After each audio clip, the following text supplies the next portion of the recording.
Здравствуйте все! Добро пожаловать на канал Магия Песка. Старинные турецкие гаремные гадания на песке для вас. Мои дорогие зрители, гости, подписчики, всех вас хочу поблагодарить за ваши лайки, хорошие добрые комментарии, за вашу поддержку моего канала. Земной вам поклон. Давайте сегодня сделаем отсыпочку на вашего мужчину. А тема будет такой: что он говорит о вас, сам себе и окружающим. И если тема интересна, пожалуйста, присоединяйтесь. Загадайте на своего мужчину, представьте его, назовите по имени, загляните в его глаза, спросите его: мой милый дорогой, расскажи, что ты говоришь обо мне, сам себе и окружающим. И давайте будем смотреть. Я упираю назар. Прошу высшие силы дать мне возможность ответить на все ваши вопросы и послать для вас только самую важную, нужную и полезную информацию. Пусть высшие силы входят моими руками, потому что сейчас скрыто. Так, какой разговорчивый мужчина к нам сегодня пришел. Девочки, он любит поболтать. Он любит и поболтать, и поразмыслить, и, знаете, какие-то ситуации пофантазировать. Он у вас парень с фантазией. Давайте начнем про разговоры наедине, да, то, что он говорит сам себе. Так, ну, девочки, что сказать? Он вами недоволен. Он вами недоволен. Есть моменты, которые его и смущают, и задевают, и крайне для него нежелательны. Ему очень не нравится, когда вы правы в том или ином деле, либо в той или иной ситуации. Он крайне болезненно переносит критику. Он готов отдать все, что угодно, да, все на свете готов отдать, лишь бы вы его не ругали, лишь бы вы его не критиковали, и лишь бы вы не сомневались в его мужских качествах. И здесь я говорю не про интим, а ну вот как задачу настоящего мужчины: там, заработать, построить, сделать. Да, он говорит: я не святой, но есть же кандидаты и похуже. Есть же такие там забулдыги всякие, никчемные, лентяи, изменщики. Он говорит: ну я же не такой, я же по сути хороший. Я же приличный, но зачем она со мной так? Но я же знаю все свои узкие места. Я же знаю все свои ошибки. Но я же над этим работаю. Я же пытаюсь исправить. А она меня прям так, как котенка, носом меня. Это неправильно, это несправедливо. Так не должно быть. Я же все-таки мужик. Да.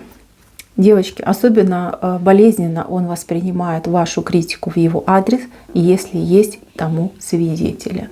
Кто угодно, даже если у вас есть маленькие детки, ну прям совсем маленькие, которые еще даже и разговаривать толком не могут, даже детей он смущается в эти моменты, чувствует себя крайне униженным и оскорбленным. И если он вам в ответ грубит, это не потому, что он такой грубый, невоспитанный человек, это его, ну, такая своеобразная форма защиты. Защиты от ваших нападений. Да, он понимает, что вы во всем правы, но он считает, что вы должны быть, ну, поделикатней, что ли, полояльней и, возможно, даже помягче, да. Какие-то маленькие проступочки, ну, прощать, либо просто не обращать внимания. Вот. За это он будет вам крайне благодарен. Ему, кстати, очень хочется с вами на эту тему поговорить. Но как только он начинает об этом говорить, вы как-то на него сурово смотрите, и у него всячески вылетают все мысли из головы, и никак не может собраться и выдавить из себя слово. Так, не критикуйте, это его просьба. Пожалуйста, не критикуй меня. Дай мне шанс, я все исправлю. Так, следующий момент. Ваша интимная жизнь. Девочки, интимная жизнь. Ему почему-то кажется, что вы его стесняетесь. Вот. Ему хочется каких-то экспериментов, ему хочется какого-то разнообразия. Не то, чтобы он там был тайным эротоманом. Нет, скорее это интерес. Да? Вот что-то новенькое, интересное попробовать. Ему очень хочется вам угодить. Я, как женщина, я вас понимаю. Скорее всего, речь идет о том, что вы, ну, допустим, работаете, да, на вас домашние дела, работа, возможно, кто-то еще учится, возможно, кто-то родственникам помогает. И понятно, что целый день, как белка в колесе, и быть активной именно ночью, ну, извините, это уже too much. Вот. А он этого не понимает. Он считает, что вы просто... ну, холодненькая, да, либо вы стесняетесь, его стесняетесь. А то, что вы устали, и то, что голова кругом, ну, никак не посещает его голову, да, от этих мыслей он очень далек. Поэтому, девчоночки, вам совет. Вы с ним поговорите. Во-первых, вам нужна разгрузка, это 100%. Разгрузка нужна. Либо пусть помогает. Хочет активной ночной жизни, пусть вам в дневной жизни тогда помогает. Пусть берет на себя больше обязанностей. Либо, там, не знаю, покажет, на что он способен. Не только в кровати, но и в быту, как говорится. Вот. Здесь вы упустили. Здесь нужно было его пригружать, либо ему объяснять. Хочешь яркого пламени, так ты днем накали тогда дров, чтобы это пламя у нас с тобой было. Вот. И не стесняйтесь, девочки. А то смотрите, он прям тут про вас придумал, что вы то ли фригидная, то ли вы закомплексованная. Да? Зачем это нужно? Это неправильно. Он тут ошибается, мои хорошие. Видите, как полезно иногда смотреть отсыпки. Вот. Можно узнать, что там мужчинки за таракашки разбегались. И в какую сторону они, главное, бегут.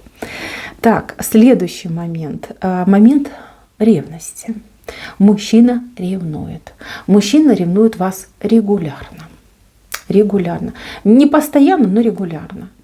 Вы знаете, вы сама по себе, но вы просто магнит. Магнит для мужиков. Вы, может быть, за собой этой особенности не знаете, но ваш мужчина это видит. Видит, и это его беспокоит. Вы идете, мужики прям облизываются вам вслед. Вы не замечаете, а он замечает. Он бесится, его это так напрягает, что он готов просто взорваться. И я вам хочу сказать такую вещь. У кого-то прям отыграется, что он недавно с каким-то мужиком, ну, скажем так, попинался, да, там потолкались, попинались. Ну, какая-то потасовочка была. И что бы он там вам ни говорил, причина была ревность. Ревность. Приревновал очень сильно. Вам, например, ничего не сказал, а на того мужика с кулаками обрушился. Ну, либо вам он мог сделать какое-то более такое, знаете, ну, завуалированное, либо очень неопределенное замечание там, по поводу внешности, одежды, там, не знаю, походки, возможно, да, что-то там оголили себе, но не более того. А вот на того мужика он действительно вот спустил всю свою ярость, весь свой гнев, всю свою ревность. Ревнует. Девочки, он даже вас ревнует, не поверите, к телефону ревнует. Господи, что уже говорить о людях. Он, знаете, вот панически нервничает, когда вы с кем-то общаетесь, когда вы чем-то интересуетесь, да, иным. Не им, а чем-то иным интересуетесь. Вот, для него это просто беда. Он понимает, что это глупо ревновать любимую женщину к детям, это глупо ревновать любимую женщину к телефону, но он ничего с собой поделать не может. У него есть мечта, ну не мечта, да, а скорее глупая мысль. Очутиться с вами на необитаемом острове, где не будет друзей, знакомых, родственников не будет телефонов, не будет компьютеров, а будет только он и будете только вы. И все. Принадлежать друг другу, только друг другом интересоваться. Вот это он кайфанет. Он так прямо представляет. Боже, песок, море, я и она. И вся жизнь к нашим ногам, да, все удовольствия в жизни к нашим ногам. Да, я же говорила, что он фантазер. Вот он все это и показывает. Так, что еще о вас думает? Ну, тут скорее, знаете, как удивление. Удивление, помесь с восхищением. Вот откуда она такая умная? Откуда она такая начитанная? Откуда у нее такие глубокие знания? Да, вроде как вместе там учились, да, либо у нас образование похожее. Вот. А она знает больше, а она знает лучше, а она лучше разбирается, а она быстрее принимает, воспринимает, анализирует. Господи, а что же делать мне? Я по сравнению с ней как валенок. Валенок. Я этого очень стыжусь. Вот. Надо работать над собой. Надо учиться, надо читать книжки, газеты, не знаю, там, исторические альманахи, эти энциклопедии мировые. Надо себя прокачивать. Это позор, это позор. Я стесняюсь, я лишний раз стесняюсь что-то сказать. Ведь всегда права она, ведь всегда она лучше знает. Ой-ой-ой, позор мне, позор, неуч. Девочки, это, конечно, смешно, но это очень хороший стимул для вашего мужчины развиваться. Если он вдруг подсел на книжечки, да, пусть читает, ему это будет полезно. Вот. Вы его там похвалите, возможно, как простимулируете, где-нибудь там промолчите, да, либо там скажете: ой, а я не знаю. А он вам раз такой: а я знаю. А вы такая: молодец, продолжай дальше, учись, смотри, какой ты умный стал. Вот. Это, кстати, ему поможет. У него в жизни будет ситуация, где добытые вот именно этим, через этот путь, да, через эту причину знания ему очень-очень помогут. И тогда, девочки, он вспомнит о вас. И вспомнит с большой благодарностью, потому что из-за вас он начал читать, учиться и развиваться. Это замечательно. Так, что еще говорит сам себе? Ну, тут он с собой договаривается, что вас нужно чем-то удивить, чем-то порадовать. И это должно быть что-то невероятное, экзотичное и неповторное. Вот. Скорее всего, у вас будет либо день рождения, либо какая-то годовщина, может быть, там, не знаю, к Новому году человек готовится. Вот. Думает заранее. У него там 1001 вариант. Он очень все скептично, да, вот так принимает, все так думает: вот поставлю себя на ее место, а что она подумает, а что она скажет, а как она отнесется, насколько она порадуется, а насколько это ей будет приятно. И прям, девочки, штудируют все подряд. Чем вас можно удивить, чем вас можно порадовать. Желание, конечно, очень похвальное. Проблема в том, что ему очень сложно с собой договориться, что же все-таки будет для вас хорошо. Вот. Но он будет стараться. Вот поверьте, у вас вот какой-то праздник, я вижу. Приближается какой-то праздник.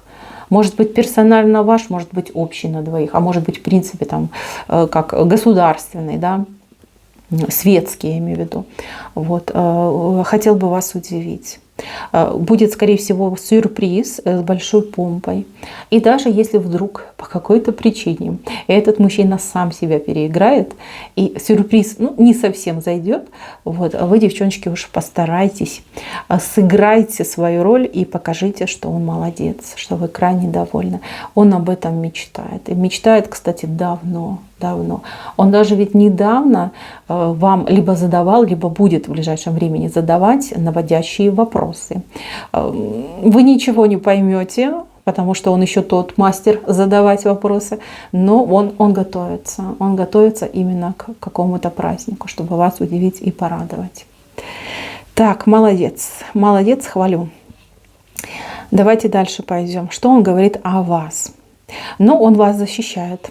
Он вас защищает. И я так понимаю, что это какие-то, может быть, друзья его, может быть, это его родственники. Кто-то вами недоволен, либо кто-то, вот, скажем так, плюется в вашу сторону критикой, негодованием, либо какими-то даже подозрениями. А он вас, наоборот, защищает. Так и говорит: не лезьте к моей женщине, не смейте плохо говорить о моей женщине, иначе я вас всех тут покусаю. Вот, поверьте, я могу, я такой. Никому не позволю обижать мою женщину. Прям заступается, девочки, яростно заступается. Если, допустим, его мама допускает какую-то критику в ваш адрес, когда вы вместе находитесь, он молчит. Вас это, я вижу, кого-то напрягает. Девочки, он потом наедине и высказывает. И высказывает в достаточно жесткой форме, поверьте. Либо они так договорились, либо, ну, он считает, что это там типа неудобно, там неприятно, но он за вас борется, он вас защищает. Так, еще момент. Что говорит?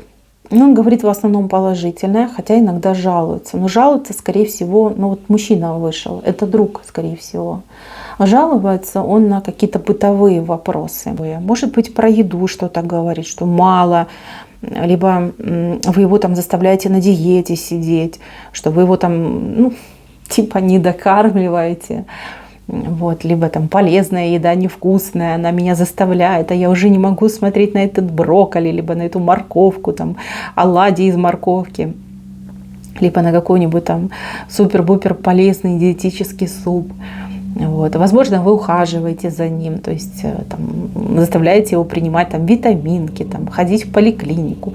Вот. И он говорит, ну что, я как маленький, вечно под надзором, она мне спуску не дает, я ничего не могу себе позволить там, из вкусняшек, из там, каких-нибудь вредных вещей, да, я не могу, ну что ж такое, заставляет одевать меня штаны с начесом, там, утепленные носки, одевать шарфик, шапочку, боже мой, я такой несчастный. А друг смотрит на него и говорит, дурак ты, дурак, Господи, мне бы такую женщину, да я бы был самым довольным и самым счастливым в мире. Вот. Ну, тут больше, знаете, похоже даже не то чтобы жалоба, а как, может быть, и хвастается, может, как и жалуется, и хвастается. Вот. Но в любом случае разговаривают. Не всегда, но бывают моменты, когда он позволяет себе немножечко поныть в вашу сторону. Так. Еще из важного. Еще. Ну, я не знаю, кто это человек. Это мужчина. Мужчина и мужчина в возрасте. Он у этого мужчины что-то просит. Он просит для вас. Может быть, это отец, может быть, это начальник, может быть, это ваш старший брат, может быть, это человек как-то, ну, не совсем корректно с вами поступает, да, либо вашему мужчине кажется, что это некорректно. И он просит сбавить обороты и говорит, если ты будешь и дальше продолжать, ну, позволять себе такие вещи, то придется ответить. И ответить передо мной. Вот. Ты не смотри, что я с виду тут хлипкий, я жилистый, да, я могу тут любого уделать. Какой-то разговор был недавно. Ну, тут даже не защита, скорее угроза он делал этому человеку, чтобы вас не обижали, не трогали, либо чтобы к вам близко не подходил. Может быть, это ревность была, да? Может быть, это ваш начальник там к вам приставал, он это увидел, либо кто-то ему сказал, либо он там сам себе что-то надумал. И вот ходил, кому-то угрожал. Сказал, я за нее любого в узелочек завяжу, потом уже не развяжется. Вот, было такое, девочки. Ох, отношения у вас интересные. У вас вот отношения как какой-то, ну не знаю, рыцарский турнир. Вы оба очень благородные, но постоянно друг друга этими, как их, господи, эти острые пики, да, пиками колите. То ли вы так развлекаетесь, то ли это манера общения такая. Но отношения явно у вас не скучные. Вот я вижу, что ваши отношения, они будут развиваться. Вас впереди ждет очень много всего интересного и прекрасного. Берегите, пожалуйста, друг друга. Знайте, что ваш мужчинка в принципе, да, глобально, если взять, перед вами честный. Да, немножечко противный, да, немножечко своевольный, да, немножечко такой, знаете, нытик. Но тем не менее, вас он любит, вас он ценит и никому никогда не отдаст. Мои хорошие, на этом все. Спасибо за внимание. Всем пока-пока.